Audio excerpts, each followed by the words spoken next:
So mentoring to me, it has two major components. One component is the personal and the other is the professional. So everyone gets the professional side, which is sometimes a mentor is an advisor in a sense, being able to give information that's useful for the career of the mentee and things like that. Then there's also the personal connection, being able to connect with a person from a similar background on a personal level.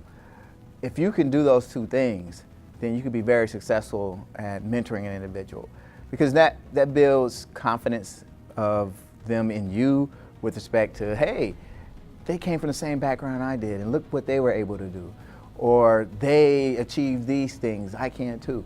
So I try and connect with people personally and professionally as a mentor, and that seems to be effective for me. The Future Faculty Mentoring Program is part of the NSF Broadening Participation in Computing Alliance. It's called the Institute for African American Mentoring in Computing Sciences, or we call it IMCS. And so the idea is to take a group of underrepresented PhD students in computing, primarily, but we've worked with people outside of computing, but most of them are in computing, and they're about 2 years away from finishing their PhD. And the idea is to convey to them, oh, you want to enter the academic job market. So we work with them on the things they need to do to prepare for that.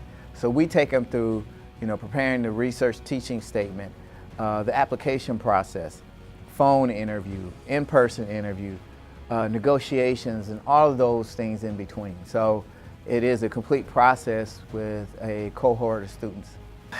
There's a couple of reasons why this is important. So I'm going to work from the societal perspective first. I think if you look at the landscape of history, I like to tell my students this: he who has the most toys wins. What does that mean? That means the people with the most technology and innovation have led, and they led globally. And sometimes that wasn't always good and not necessarily in the best interest of the United States.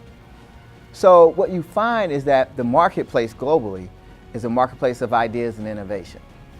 Well, if you don't have an inclusive environment, if you're not bringing to bear all the ideas possible, you're going to fall short. So when the stakes are that high globally, you need to bring everyone you can to the table to get the best solutions, the best ideas, to make us the best in the world. Well, that's an inclusive environment. You have to bring others along. So how do I bring along these underrepresented students? How do I get them involved? Well, mentoring. Mentoring is the way to bring them into the fold, to get these ideas into the marketplace, to get these ideas into the government. So in the absence of a diverse society, in the absence, if you have a diverse society but the ideas are coming from one place, you're not going to compete globally. And that's very important right now. So I think that, to me, that's the bigger deal, the bigger picture of why mentoring is important. It benefits everyone.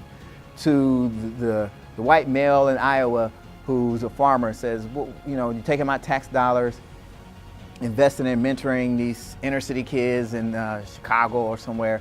Why should I care about that? Well, these kids are generating the ideas that are protecting you, that are helping your farm grow better, they're better medicine. That's why we need mentoring. So even for the person that feels so far away from it, they still benefit.